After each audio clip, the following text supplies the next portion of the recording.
Hello everyone, welcome back to my channel. काफ़ी demand थी SOP और फाइनेंशियल्स के बारे में। तो आज अभी थोड़ा टाइम मिला है तो मैं बैठा कार में ही बना रहा हूँ। और वहाँ पे कम रूम में एक्चुअली लाइटिंग की भी तो थोड़ी दिक्कत होती है, तो आई थॉट यहीं पे बना लूँ। चलो अभी बात पहले करने से शुरू करने से पहले मैं बता दूँ, प्लीज़ मुझे मेरे कॉलेज और कोर्स का नाम अभी मत पूछो, बिकॉज फॉर मेरे पर्सनल रीजंस हैं, तो उन्हीं को मैंने रिप्लाई नहीं किया। तो मेरे पर्सनल रीजंस है तो अभी मैं डिस्क्लोज़ नहीं कर सकता। मैं अगले महीने जा रहा हूँ, तो फिर मैं उस टाइम पे अच्छे से कैंपस टूर के साथ हर एक चीज़ बताऊँगा उस चीज़ को लेके। आप कभी भी अपनी हेल्प के लिए मेरे को ईमेल कर सकते हो कमेंट बॉक्सेस में। जो मेरी लास्ट वीडियोज़ हैं उनमें मेरी ईमेल डली हुई, नहीं तो अपनी ड्रॉप कर दो, तो मैं आपकी हेल्प कर सकूँगा कि कैसे 5.5 एक मॉड्यूल पे मैंने कैसे वीज़ा लिया था। और बेसिकली अभी मैं इस वीडियो में वही बताने वाला हूँ कि फाइनेंशियल्स कैसे मैंने शो किए थे और आप कैसे करो, और एसओपी किस हिसाब से बनानी चाहिए उसके बारे में मैं इस वीडियो में बताऊँगा। और मेरे को बहुत अच्छा लगता है कि लोगों की हेल्प करना, तो इसी वजह से मैं पर्सनली सबसे बात करता हूँ। I really like to connect with people. तो और मैं हमेशा सोचता था कि कभी मैं किसी लोगों के काम आ सकूं, तो दैट्स द रीज़न कि हाँ मैं खुद पर्सनली सबसे बात करता हूँ। आप भी कर सकते हैं। मैंने कम से कम 40-50 लोगों से कॉल पे बात की है। ईमेल पहले ईमेल लेता हूँ, ईमेल से कॉल अगर वो करना चाहते हैं, मतलब आगे कनेक्ट करना चाहते हैं, तो मैं उनसे कॉल पे ही बात करता हूँ। अगर आप करना चाहते हैं, आपको कुछ पूछना है उस रिलेटेड, तो आप भी ईमेल पहले कर दें, फिर उसके बाद हम नंबर्स एक्सचेंज या फिर इंस्टाग्राम पे हम कॉल कर सकते हैं।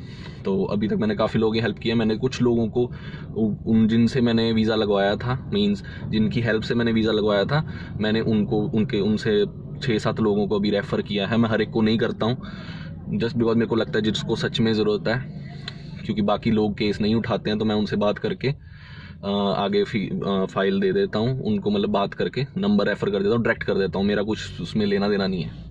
जस्ट मेरे को बचाता हूँ कि मैं अगर जा रहा हूँ, मेरा अगर लगा तो हमारी कम्युनिटी बढ़े, हम भी उधर जाके कुछ करें, अच्छे से करें, है ना। और आप लोगों का भी वीज़ा लगे कि मेरे भी कनेक्शन अच्छे हों, हम एक अच्छी कम्युनिटी बन के निकलें। तो प्लीज़ मैं ये बोलना चाहता हूँ कि सब्सक्राइब कर दें। पीछे गाने चल रहे हैं ट्रैक्टर में तो अब प्लीज़ सब्सक्राइब कर दो प्लीज़। मेरे को 1000 सब्सक्राइबर चाहिए जल्दी ही जल्दी प्लीज़। अब वेट नहीं होता। 9th वीडियो है मेरी ये, तो मेरे को पता है ट्रैवल वीडियोज़ आप नहीं देखते, पर मैंने फिर भी डाली हैं। चलो, रिस्पॉन्स उसका ज़्यादा अच्छा नहीं है, आप फिर भी देख सकते हो। मैं न्यू ईयर मसूरी में वहाँ गया था, और मेरी 5.5 पे वीडियो हैं कॉलेजेस की और यूनिवर्सिटीज़ की, कोर्सेज़ की, और VFS प्रोसेसेस जो मेरे साथ हुई थी कोई चीज़, वो उसके बारे में वीडियो है। तो चलो अब बात करते हैं हम फाइनेंशियल्स को लेके पहले, फिर हम करते हैं एसओपी। फाइनेंशियल ज़्यादा ज़रूरी होते हैं अकॉर्डिंग टू मी। एसओपी भी होती है, बट फाइनेंशियल ज़्यादा स्ट्रॉन्ग होने चाहिए। जस्ट बिकॉज़ देखा जाए तो अब ऐसी बात है कि हमारे में से बहुत सारे लोग होते हैं जो लोन लेना चाहते हैं, या तो फिर के पैसा कहीं से उठाते हैं, या मतलब ज़्यादा बियर नहीं कर सकते। तो मैंने कॉलेजेस की वीडियो डाली है, सस्ते कॉलेज भी हैं उधर, बट जो मेरी प्रेफरेंस है, अगर तो आप 6 ईच वाले हो तो गो फॉर लाइक बजटेड भी चले जाओगे तो that will be fine. But आपके पर्टिकुलरली एक मॉड्यूल में अगर 5.5 है, नॉन एसडीएस में फाइल जा रही है, तो आई पर्सनली सजेस्ट कि आप कॉलेज लो जिसकी 14-15 हज़ार से ज़्यादा फीस हो, $14-15,000 पर ईयर। तो जिससे क्या होता है, तो थोड़ा इंप्रेशन पड़ता है कि आप अच्छे एक फाइनेंशियल बैकग्राउंड से हो। ठीक है, कॉलेजेस 10-11,000 वाले भी होते हैं। तो अगर आप मैं पर्टिकुलरली ये बोल रहा हूँ कि 5.5 पे, क्योंकि 6 ईच पे तो सक्सेस रेट हाई होता ही है, तो उसमें भी अगर आप ये फाइनेंशियल्स लगाओगे तो आपके और चांसेस बढ़ जाएंगे, और आपके मतलब चांसेस ज़्यादा बढ़ेंगे कि हाँ आप वीज़ा ले सको। तो वैसे ये दोनों के लिए, पर पर्टिकुलरली जैसे मैंने वीज़ा लिया था 5.5, उसका बता रहा हूँ मैं कि फाइनेंशियल जो हैं आपके, वो मैं बताता हूँ। एक तो आपने 1 साल की फ़ीस पहले पे कर दी, पूरे साल की। ठीक है, सपोज़ हम लेके चलते हैं जी 16,000 फ़ीस है, सब भी मिला के। 18 भी होती है, कहीं की 20 भी होती है। चलो हम 16,000 फ़ीस लगा लेते हैं सपोज़ कि 1 साल की आपके कॉलेज की, और आपने GIC पे करना है 10,000 कुछ। ठीक है, तो ये दोनों चीज़ें पे करने के बाद जो आपको स्पॉन्सर कर रहे हैं, स्पॉन्सर मीन्स कि आपके फादर या फिर मदर जिनकी ITR लगेगी। ठीक है, ITR लगाते होगे वो, तो उसके बारे में तो आपको पता ही होगा।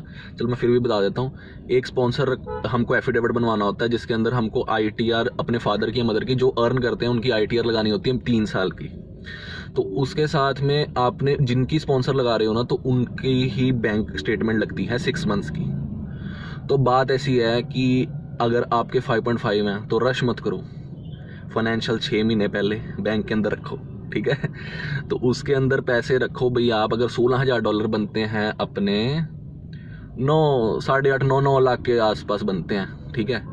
तो 9 लाख के आसपास बनते हैं जी पैसे $16,000 पे। तो 9 लाख रुपए से 50,000 रुपये ज़्यादा आप रख लो जी अपने बैंक अकाउंट में पक्के। रोक के एक एंट्री नहीं होनी चाहिए, 20-30-40 हज़ार ऊपर नीचे करते रहो उसको, खर्चो डाल लो कि उनको लगे कि 8 लाख तो इनके पास स्टिल पड़ा ही है जी, फिर उसके बाद आगे पीछे ही कर रहे हैं, ठीक है। तो इनका काम चलता है, इनके पास है इतना एसेट है। अगर होता है जी, अब लिक्विड मनी नहीं है हमारे पास, लोग क्या करते हैं जी प्रॉपर्टी वैल्यूएशन लगा देते हैं, मैंने नहीं लगाई थी। तो आप ये कर सकते हो कि ऑब्वियसली हमारे फैमिलीज़ में होता है 2-4-5 लाख की एफडी हुई होती हैं। तो आप ये से कर सकते हो कि 5-6 लाख रुपया फादर या मदर जिनकी भी ITR आ रहा है उन पे दिखा के 2-4-5 लाख की FD दिखा दो। अगले साल की फ़ीस पहले ही दिखा दो कि आपके पास पड़ी है, ठीक है। उस चक्कर में आप ना रहो कि आपके फाइनेंशियल्स डाउन है, फाइनेंशियल्स में आपके अच्छे होंगे। और अपने बैंक में अगर तो आपका गैप है 1 साल का 2 साल का, आप जो भी जस्टिफाइड कर रहे हो, अब देखो आपने अपनी सैलरी कितनी डाली है, उस हिसाब से 2 लाख 1.5 लाख 2.5 लाख 3 लाख अगर कोई FD है वो दिखा दो कि भाई मैंने जो कमाया मेरे पास अपने खर्चा थोड़ा करने के बाद मेरे पास आज भी वो सेविंग पड़ी है, मेरे पास पैसा है। तो उनको ये नहीं लगेगा कि झूठा इंसान है। तो ये सब होने के बाद 6 महीने की स्टेटमेंट रखो। अगर बाई चांस आप मई की इनटेक लगा रहे हो तो आज आप ये वीडियो देख रहे हो, ठीक है। तो अब ऐसी बात है कि आपके पास है बहुत टाइम कम, तो बट मैं ये पर्सनली प्रेफर करूँगा अगर तो फाइनेंशियल पहले से स्ट्रॉन्ग है, हो रहे हैं, अगर 4-5 लाख ऑलरेडी हैं तो 2-3 लाख बढ़ जाएंगे तो पता नहीं चलेगा ज़्यादा।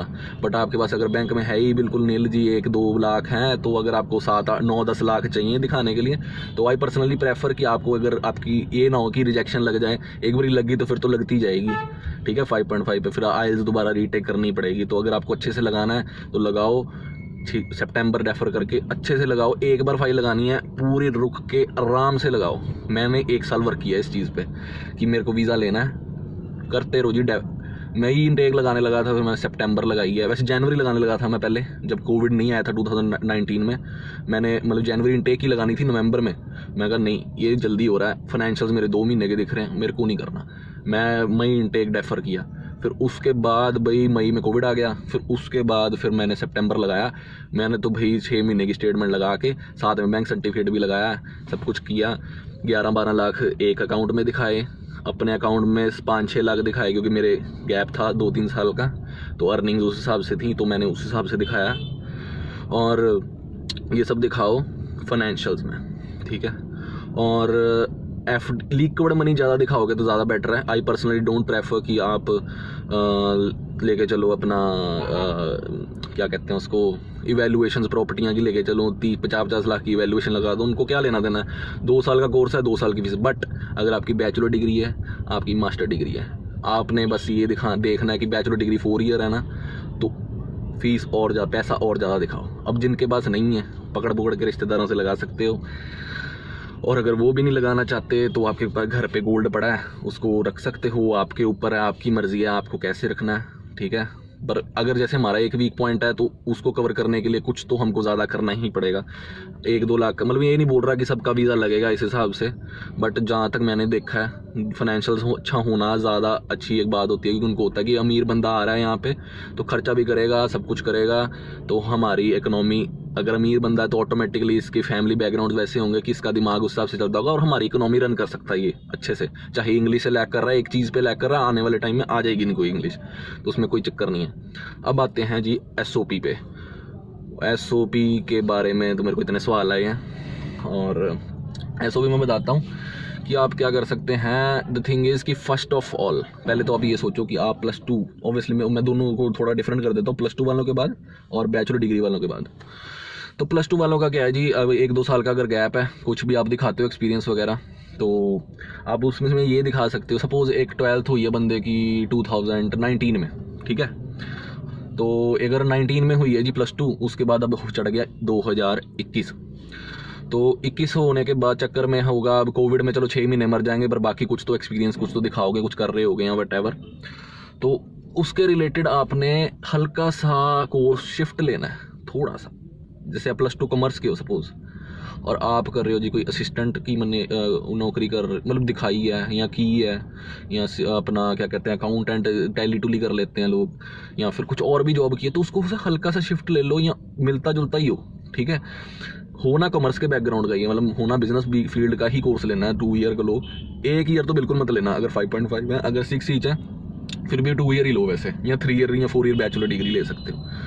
तो जब SOP करोगे आप, उसके अंदर आपने ना सिर्फ अपना कैरियर ऑब्जेक्टिव क्लियर रखना है, उससे शिफ्ट लेके हल्का सा कि भाई अब सपोज मैंने SOP बनानी है, तो उसके अंदर पहले मैं अपनी स्टोरी लिखो, ऐसे जैसे ऐसे लिखते हैं ना, जरूरी नहीं इंग्लिश में लिखनी है, आप अपनी लैंग्वेज में लिखो, जो आपका एजेंट है या कोई है आपके जिसको इंग्लिश आती है, आप उससे इंग्लिश में लिखवा लो। बाद में स्टोरी लिखो कि भाई मैं 10th के बाद मैंने ये लिया, उसके बाद मेरा ये मन था, मैं ये करने लगा, मेरे को अब सपोज मैं ये जॉब कर रहा हूँ पर मेरे को इसमें ग्रोथ नहीं लग रही, मैं 12th के बाद कर रहा हूँ, तो मेरे को एक डिग्री चाहिए होगी उस चीज़ पे मुकाम पे पहुँचने के लिए, मेरी जो एक्सेलेरेटर है मेरा बढ़ जाएगा 2-3 पोस्ट अगर सीधा, ठीक है। मैं बहुत लैक कर रहा हूँ, मेरी नॉलेज कम है, तो मैं कंट्रीज़ देखने लगा, ठीक है, ऑस्ट्रेलिया, UK, अपना अमेरिका या जर्मनी या कोई भी कंट्रीज़, एक कंट्री पकड़ना, ज़्यादा मत पकड़ना, 1-2 कंट्रीज़ देखने लगा। तो ये बोलना कि मेरा कोई रिलेटिव जैसे रहता है या फिर मेरा कोई फ्रेंड है वो ऑलरेडी कनाडा में था, तो I shifted searching to Canada कि कनाडा में क्या है, और मेरे को ये पता चला कि US या फिर ऑस्ट्रेलिया से फीसिस बहुत ज़्यादा कम है जी कनाडा में, तो और एजुकेशन बहुत हाई है और बहुत अच्छा डाइवर्सिटी अगर डालनी है हर एक बार, वैसे काफ़ी लोग डालते हैं, बट आपको अगर ठीक लगता है तो आप डालो, नहीं ठीक लगता तो मत डालो, ये पर्सनली आपकी थिंकिंग है। तो उनको ये लगना चाहिए कि स्टूडेंट की स्टोरी है, ठीक है, ये ना लगे कि बस वही 4 लाइनें चेपी हैं सब में SOP में, वो ना हो। तो उसके अंदर आप ये बताओ कि भाई मेरे लाइफ गोल ये है, मैं 5 साल बाद खुद को यहाँ देखता हूँ, ठीक है, आज मैं यहाँ हूँ और मेरे को यहाँ जाना है, और मेरा कैरियर पाथ इस कोर्स से रिलेटेड है, और इसके बाद मैं ये कर सकता हूँ इंडिया वापस आके, ठीक है। और उनको क्लियर होना चाहिए कि आपकी विजन बहुत लॉन्ग है, ठीक है, आप सिर्फ कनेडा के पीछे नहीं बैठे, आप इंडिया आके भी लाखों कमा सकते हो उस कोर्स करने के बाद। उसको उस तरह से मोल्ड करना है। कॉमर्स वाला है, बिजनेस एडमिनिस्ट्रेशन ले लिया जी, या फिर मार्केटिंग ले लिया, सपोज करो डिजिटल मार्केटिंग ले ली, उनको बोलो कि इंडिया इकोनॉमी इतनी तगड़ी है, ठीक है, कि डिजिटल मार्केट 135 करोड़ की भाई हमारी जनता है, डिजिटल मार्केट हम करेंगे तो हमारा कितना प्रॉफिट होगा। तो भाई उनको दिखाओ कि हम बेसिकली इंडिया में उस चीज़ का ज़्यादा स्कोप नहीं है, आई मीन पढ़ाई नहीं है अच्छी, एजुकेशन ऑब्वियसली हमारी ज़्यादा अच्छी नहीं है, तो मैं उस चीज़ का अमेरिकन एक्सपोजर लेके उनकी सर्विसेज सीख के इंडिया आके अपनी कंपनी खोल सकता हूँ, एक्सपीरियंस ले सकता हूँ, और अगर मैं जोन सी जॉब कर रहा हूँ उसके ऊपर मैं जा सकता हूँ 3-4 पोस्ट ज़्यादा, तो मेरी ग्रोथ ऐसे होगी, ठीक है। तो उनको ये चीज़ कन्विंस करनी होती है हमको कि भाई मेरे को तुम्हारी देश में रह के मेरे को ज़्यादा नहीं मिलना, मेरे को अपने देश में आके भी इस चीज़ का प्रॉफिट होगा, तो तभी वो वीज़ा देंगे। उनको ये कॉन्फिडेंस होना चाहिए कि भाई ये बंदा कुछ करने के लिए लायक है। अगर उनको माइंड में आ भी जाए कि बंदा यहाँ भी रह जाए तब भी हमारी इकोनॉमी के लिए फ़ायदा है। और अब आती है SOP लिखने की बात जी। आपके यहाँ 5.5 बैंड राइटिंग में, आपके यहाँ 6 बैंड, आपके यहाँ 6.5, 7, 7.5, 8 तो आते बहुत कम है, 7.5 भी कम ही आते हैं। तो अब जो आपने SOP लिखनी है वो लिखनी है जी अपने बैंड के हिसाब से, और उनको लगे कि किसी और ने नहीं लिखी हो। आपके बैंड है जी 6 बैंड, ज़्यादा 6.5 बैंड के हिसाब से आपने SOP लिखनी है, ठीक है। और ग्रामर ठीक रखना, वर्ड सिंपल रखो, वोकैबुलरी हाई मत रखो, उनको पता चल जाएगा कि SOP आपने नहीं लिखी, ये कोई करवा रहा है। और सब चीज़ें जेन्युइन रखो, और जो एक्सपीरियंस लगाना वो ओरिजिनल लगाओ, ठीक है। ये नहीं कि पेपर पे लिखा कर लिया, सैलरी स्लिप्स निकलवाओ, 3 महीने वेट करो, सैलरी स्लिप्स लगवाओ, सारा कुछ करो, जेन्युइन लगे सब कुछ, ठीक है। और जेन्युइन रखो। अगर जॉब करते हो तो बहुत अच्छी बात है। हमारे जैसे इंडिया में लोग, कई लोग नॉर्थ इंडिया में तो वेले होते हैं, वो माँ बाप के खा रहे होते हैं, उन बस कनेडा जाना है जी, तो फिर ऐसा हो जाता है कि भाई 2 साल वेले बैठे कनाडा के ट्राई करते रहते हैं, आइल्स करते रहते हैं, है ना। चलो ठीक भी है, हमारा कल्चर ऐसा है, ठीक है। हम ज़्यादा जॉब्स करना प्रेफर नहीं करते हैं, जैसे मैं लुधियाना से तो बिज़नेस प्रेफर करते हैं, पर फिर भी अगर बिज़नेस है तो वो भी दिखा सकते हो। अब मेरा पर्सनली ये था कि हमारे है फैमिली बिज़नेस ये इंपोर्ट एक्सपोर्ट का, ठीक है। और फिर जी मैंने बैचलर डिग्री की हुई थी BBA, ठीक है, 3 ईयर। उसके बाद मेरा 2 साल का एक्सपीरियंस था, पक्का एक्सपीरियंस था। जो बिज़नेस भी करता था मैं, पर मेरा पार्ट टाइम और वैसे जॉब थी मेरी, तो वो उसके रिलेटेड ही थी, और मैंने जो आगे कोर्स लिया वो भी उसके रिलेटेड था। ठीक है। तो और मैंने ये बोला कि मैं वापस आके अपना ये बिज़नेस संभाल लूँगा, और मैंने कन्विंसिंग SOP लिखी थी कि कन्विंस हो जाना था उस बंदे ने। मैंने उनको बोला कि मेरा ये था, उसने वो वहाँ से की थी, और मेरा सीनियर था या मेरा मेरा कोलीग है कोई, या फिर मेरा बिज़नेस पार्टनर है, या फिर मेरे साथ कोई बिज़नेस कर रहा है, उसकी ग्रोथ इतनी हो रही है, उसने कोर्स कनाडा से किया है, वो कौन सा चेक करने वाले हैं। तो उनको ये बस एक चीज़ टारगेट देखना चाहिए कि भाई आपने 10,000 लाख का पहले ही सोच के रखा हुआ है, तो प्लीज़ उस चीज़ को सोचो। और फाइनेंशियल्स मतलब ये मत रखो कि भाई 40-50 लाख ही दिखा दिए हमने फीस अगले साल की एक 10 लाख है बस, है ना। तो 40-50 लाख भी मत दिखाओ, 2-4 लाख भी मत दिखाओ, जितना सफिशेंट है उतना ही दिखाओ, नहीं तो डेस्परेट दिखोगे कि भाई 50-60 लाख दिखा दिया। वीज़ा आ जाता है, वो डिपेंड करता है वीज़ा ऑफिसर कौन बैठा है उधर, बट हम अपनी तरफ से तो चीज़ें एक्यूरेट रखें ना। तो बस जी, अब मेरे को जाना भी है मैं काम पे आया था ज़रा, तो अब मैं वीडियो क्लोज़ करता हूँ। मेरे को सब्सक्राइब कर दो, पहली बात सुन लो यार आप प्लीज़ मेरे को पता नहीं किया, कर दो भाई, कर दो सब्सक्राइब कर दो, और व्यूज़ भी हैं, चलो ठीक है कोई बात नहीं, नहीं किया अभी भी कर दो सब्सक्राइब चलो ठीक है, और आगे हमारी बातें होती रहेंगी, और मैं वीडियोस बनाता रहूँगा अगर सब्सक्राइबर बढ़े तो और अगले महीने कनाडा जाऊंगा, और भी चीज़ों का डालूंगा। और हाँ, मैं GIC की मैं सोच रहा हूँ एक वीडियो डालूँ। GIC के ऊपर मेरे पास है एक बात जिसके पीछे हमारे थोड़े पैसे बच सकते हैं। यूजली एजेंट्स वो स्कोशिया बैंक दे देते हैं, और मेरे पास है एक चीज़ जिससे हमारा पैसा थोड़ा बिल्कुल लिटल थोड़ा कम लगेगा। तो आई एम स्टिल रिसर्चिंग, मेरे को भी श्योर नहीं कि वो सही है कि नहीं है, तो I might make a video next week, क्योंकि मेरी क्लासेस शुरू हो गई हैं, तो मंडे टू फ्राइडे बीच में क्लासेस होती हैं, तो वीकेंड ही शायद अब वीडियो आएगी, क्योंकि वर्कलोड बहुत होता है, असाइनमेंट्स बहुत होती हैं, क्योंकि हमको तो सच में पढ़ना है जी।